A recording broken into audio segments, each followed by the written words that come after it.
What's happening, everyone? Welcome to another episode of Total Chaos. We're hitting the NBA on this Tuesday, February the 7th. I've got 3 games, and I'm going to ask these two expert handicappers, are they going over or under the total? Whoever gets the most correct comes back next week as the Total Chaos champion. Before we get started, I do have to remind everyone to hit that like button, subscribe, ring the bell for notifications, all these good things. And also, don't forget about my official sponsor. It's Caesar Sportsbook. And for all new accounts, they've got up to $1,250 in a risk-free first bet. All you got to do is download that app and use my promo code Woodfull. All right, Chip Chirimbus, you're coming off a sweep, baby. Terry Edelman had gone 6 straight total chaoses without a loss. You took him down 3-0 against Edelman. You're 7-2 for your record. How you feeling about being the king, man? Well, all of a sudden I'm loving totals. What can I tell you?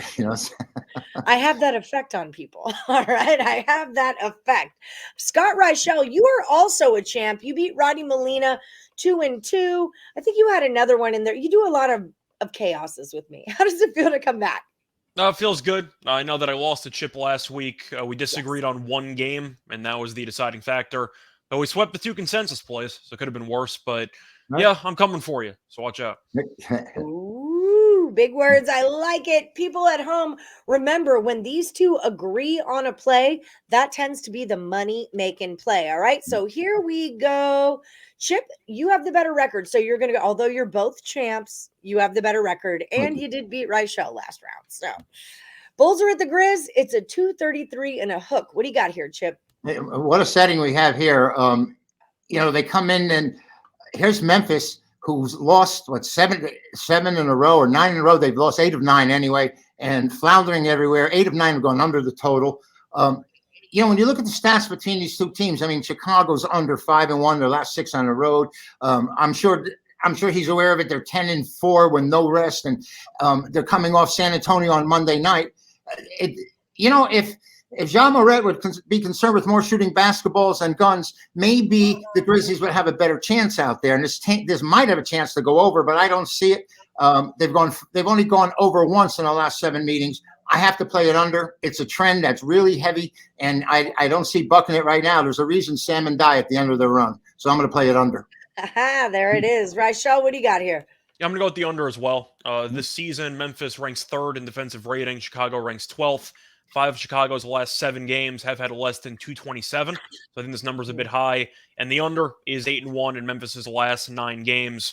At the end of the day, I just think that one of these offenses or both are going to underperform. And I think as a result, this total should probably not be in the 233 range. I think it should be closer to like 229, 230 flat, but a 233.5 seems a little bit high. I'll take the under. All right. Talk to me about the Timberwolves at the Nuggets, 236.5, Scott Reichel. So this game's a little bit tricky because you never know who's going to play for Minnesota with Gobert and everybody, and you don't exactly know with Denver either. I'm going to lean under at 236.5. 2 of the 3 meetings this season between these teams had less than 236, and 8 of Minnesota's last 9 games have had less than 234. A couple overtime games in there too that still went under this number. So Minnesota defensively has actually quietly been very good lately. And I'm not saying they can stop Jokic, or maybe they can stop the supporting cast. But based on the head-to-head meetings lately, this number seems a little bit high. It's going to be close, though, but I'm going to lean to the under. All right. Well said, sir. What do you got on that, Chip? Well, I procrastinated and trying to make a decision on this game. The Minnesota's 25-30 to the over, and Denver's no great play on the over either. Though they've gone 4-0-1 in their last 5 to the over with the 1 push against Minnesota last time they played them. And Minnesota's gone 5 in a row to the under. I think it's a matter of tempo and who could direct the tempo in this game. I mean, Minnesota doesn't give you all that much in possessions, but they're shooting 49% from the floor. And Denver is 25-4 straight up at home. They shoot the ball well at home. They're number 1 overall in field goal percentage, number 1 in 3-point percentage. And I think playing at home is the difference here. I pondered and thought about playing it under as well, but I'm going to play the over with this game. It's just the way I see it going. Them having probably more support, shall we say, in Denver, and Minnesota coming off back-to-back games. So I play it over. All right.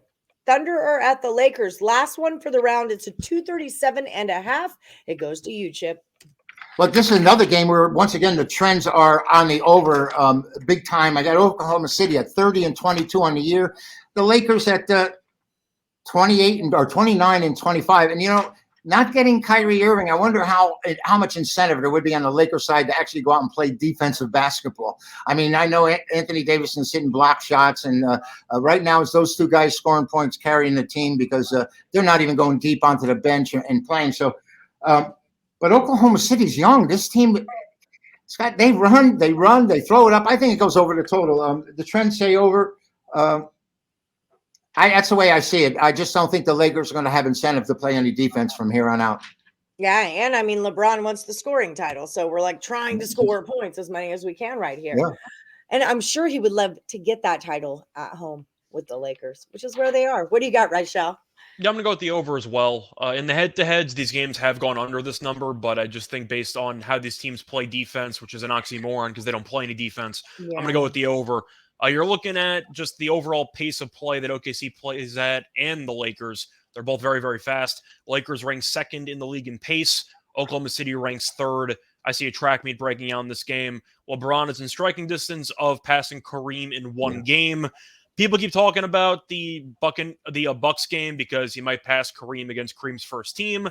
They flex this game to TNT just on the off chance that LeBron might end up passing him a little bit early. I think he's got a good shot at it in this game. But you're looking at the last game. New Orleans had lost about 10 straight.